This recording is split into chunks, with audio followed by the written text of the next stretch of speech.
کیوں ہوتا ہے اور بار بار ان کی محفلیں کیوں ہوتی ہیں؟ یہ اولیاء اللہ کو کیوں یاد کیا جاتا ہے؟ ان کے یاد کرنے میں رکھا کیا ہے؟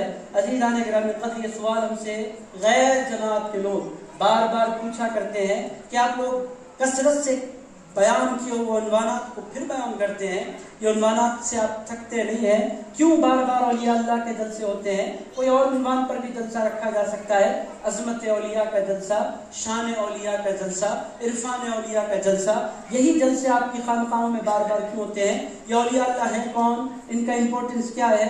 عزیزان گرامی قدر، یہ سوال مختلف گوشوں سے اٹھتا رہتا ہے، آخر ہم بار بار اولیاء اللہ کو بیان کیوں کرتے ہیں؟ عزیزان گرامی قدر، اولیاء اللہ کا ذکر ہم نے اپنی طرف سے نہیں شروع کیا، اولیاء اللہ کا ذکر یہ قرآن میں موجود ہے۔ میرے دوستو، آپ تمام کے تمام لوگ اس بات سے اچھی طرح واقف ہیں کہ باضابطہ اللہ پاک نے قرآن مجید میں اولیاء اللہ کا ذکر فرمایا، ایک جگہ نہیں فرمایا، بار بار مختلف عنوانات سے اللہ پاک نے اولیاء اللہ کا ذکر فرمایا۔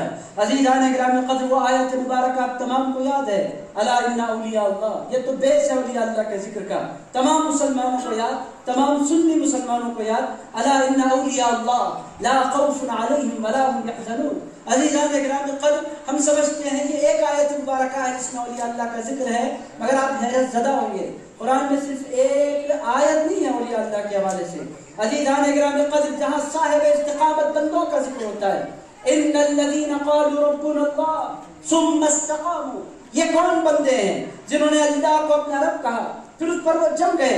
عزیز دوستو، اللہ کو رب آپ نے بھی کہا، اللہ کو رب میں نے بھی کہا، اللہ کو رب پوری دنیا کے سارے مسلمان کہتے ہیں، مگر اس پر استقامت کس نے حاصل کی؟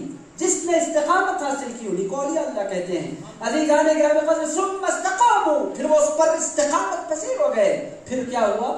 تتنزل علیہم الملائکہ، ان پر فرشتوں کا نزول شروع ہو گیا۔ یہ کون بندے ہیں؟ یہ اولیاء اللہ ہے۔ عزیزان گرامی قدر، قرآن اٹھا کر پڑھیں آپ، کہیں اللہ پاک حزب اللہ کا ذکر فرماتا ہے، اللہ کی جماعت، یا اللہ کی جماعت کون ہے؟ اولیاء اللہ ہے۔ عزیزان گرامی قدر، قرآن مجید میں ایک سورت ہے، سورت کا نام سورت مریم۔ یہ بی بی مریم کون ہے؟ کیا نبی ہیں؟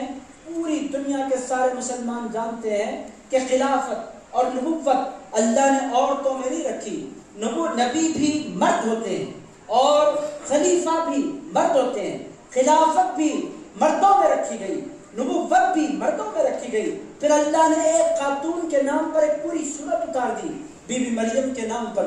بی بی مریم کون ہے؟ کیا یہ نبی ہے؟ کوئی عورت نبی نہیں ہو سکتی۔ بی بی مریم کیا کسی علاقے کی خلیفہ ہے؟ کوئی عورت خلیفہ بھی نہیں ہو سکتی۔ پھر اللہ نے ان کے نام پر سورت کیوں اتاری؟ وہ نبی نہیں ہے، وہ کسی کی خلیفہ نہیں ہے، مگر حضرت بی بی مریم اللہ کی ولیہ ہے۔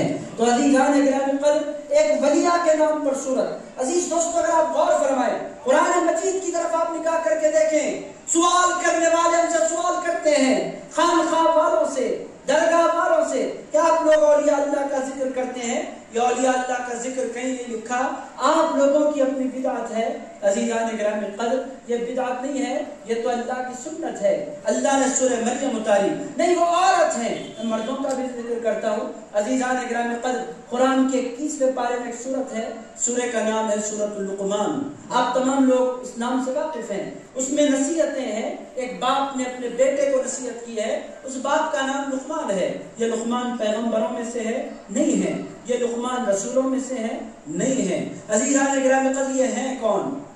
جب پیغمبر نہیں ہے، نبی نہیں ہے، رسول نہیں ہے، تو ہے کون؟ یقینی طور پر اللہ کے کوئی ولی ہوں گے، اللہ کے کوئی محبوب ہوں گے۔ اللہ نے حضرت لقمان کے نام پر ایک سورت اتار دی۔ عزیز دوستو، یہ تو اولیاء کے نام پر، اولیاء کے نام پر صورتیں نہیں ہیں۔ اولیاء اللہ جس جگہ جا کر بیٹھ جائیں، اس مقام کے نام پر بھی اللہ نے سورت اتاری ہے۔ عزیزان گرامی قدر، آج جمعہ کی رات، مغرب سے جمعرات ختم، جمعہ کا آغاز ہو چکا۔ عزیز دوستو، پوری دنیا میں مسلمان ایک سورت پڑھتے ہیں ہر جمعہ بڑی پابندی کے ساتھ، اس سورت کا نام سورۃ الکہف ہے۔ سورۃ الکہف، سورۃ الکہف ہے کیا؟ کہف کہتے ہیں کیف کو، کیف کہتے ہیں غار کو۔ عزیزان گرامی قدر، اللہ نے اپنے پاکیزہ کلام میں ایک پوری سورت اتاری جو تقریباً 5 پارے پر مشتمل ہے۔ 15ویں پارے کے آدھے پارے سے لے کر 16ویں پارے کے پاؤ پارے کے قریب تک یہ سورت چلتی رہتی ہے۔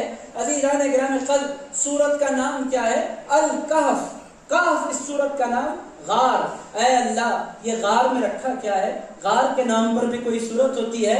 کیف تو کیف ہے، غار تو غار ہے. اے اللہ غار سے تیرا کنیکشن کیا ہے؟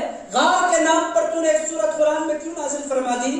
اللہ پاک جواب میں ارشاد فرمائے گا نادانو یہ غار صرف غار نہیں ہے، یہ وہ غار ہے جہاں میرے ولی آرام فرما ہو گئے تھے. عزیزان گرامی قدر